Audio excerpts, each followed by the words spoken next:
If you've ever followed the story of Albedo, you will know that Albedo's story also goes with the theme of the 4 stages of the magnum opus: Nigredo, Albedo, Cicernatus, and Rubedo. These 4 stages are the processes to create the Philosopher's Stone, but they also have a history within Genshin Impact. So today, we will investigate the significances of those stages, and the potential of Rhindaughter's new creation and Albedo's new brother. In Albedo's character story, we receive mention of a woman named Rhindaughter, who in the 2.3 event, we will learn as Gold, the alchemist who allegedly caused the entirety of Conria's fall. The alchemist Gold, or Rhindaughter, was a woman of science and creation, a renowned practitioner of the art of life, chemia. She believed that in soil and chalk come the birth of the world, and that is where life is created. That is the heart of chemia. It was through her mysterious art that she was able to create life beyond conventional and organic means. Nigredo, or the Blackening, is symbolic of her initial work.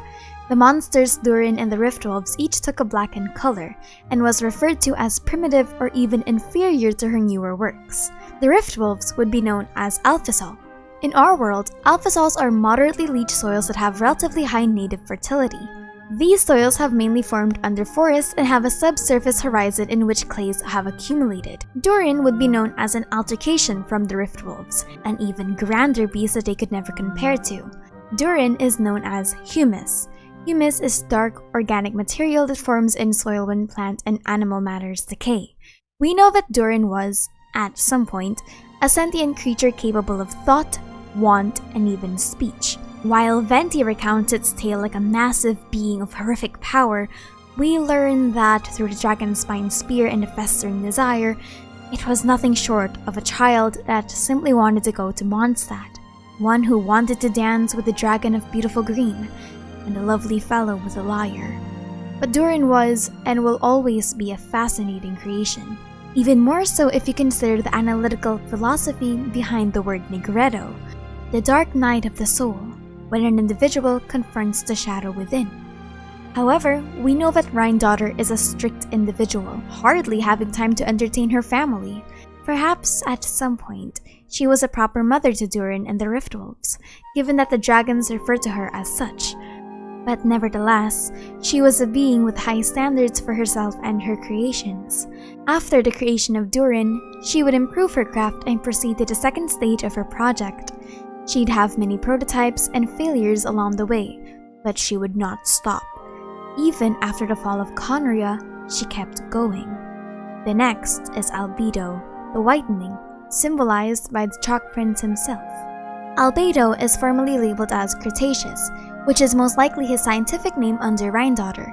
The word Cretaceous refers to a geological period that lasted for 145 to 66 million years ago. This period is most known for the extensive formation of chalk on the earth, thus referencing Albedo's title, Prince.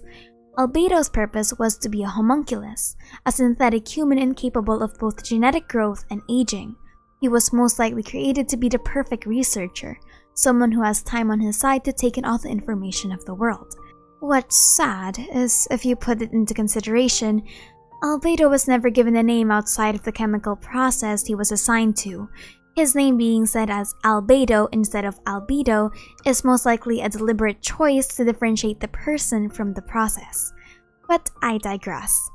It's actually even more possible that the Albedo stage never started with Albedo himself, and that he was a byproduct of many failures. While we are aware that there are multiple Albedos that came out imperfectly and were thus thrown into Durin's stomach for easy disposal, there is a hint that the Albedo stage started with a one-horned white horse.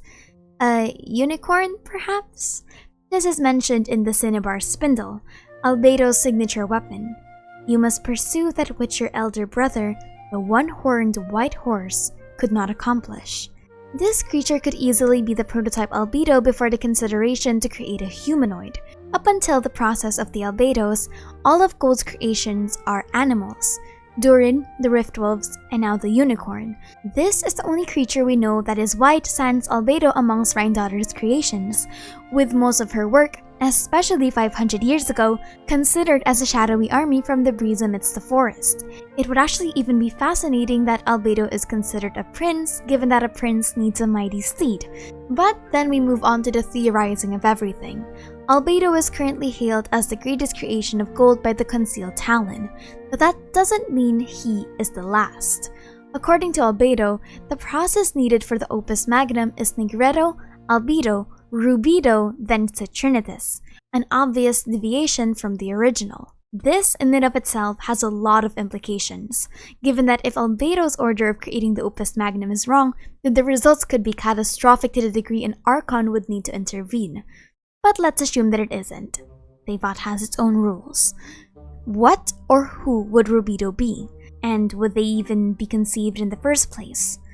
The answer to the second one is yes. Rheindotter left Albedo in Mondstadt under the care of Alice, but not before a certain experience in a domain. The two alchemists found an artifact known as the Heart of Naberius. After this incident, Rheindotter left him with nothing but a manuscript, a recommendation letter, and a final assignment.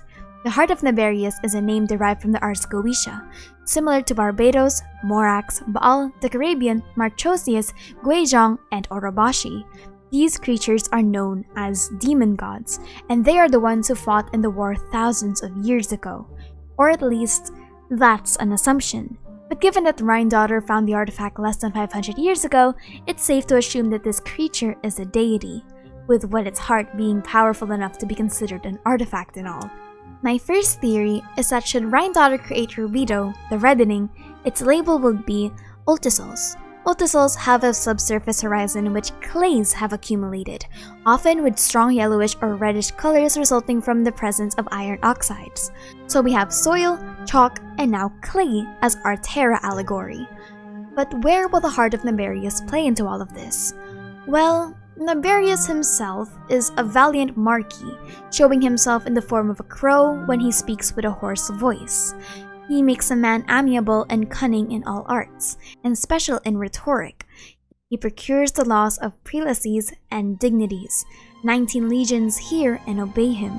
While this is the only information we have of him so far, I think we'll get more if we take into account his more contemporary alias, Cerberus.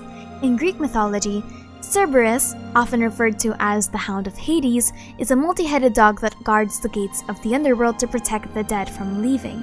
There are a lot of mythologies surrounding this massive dog, but I do think this would be a fascinating creature for Rheindotter to experiment with.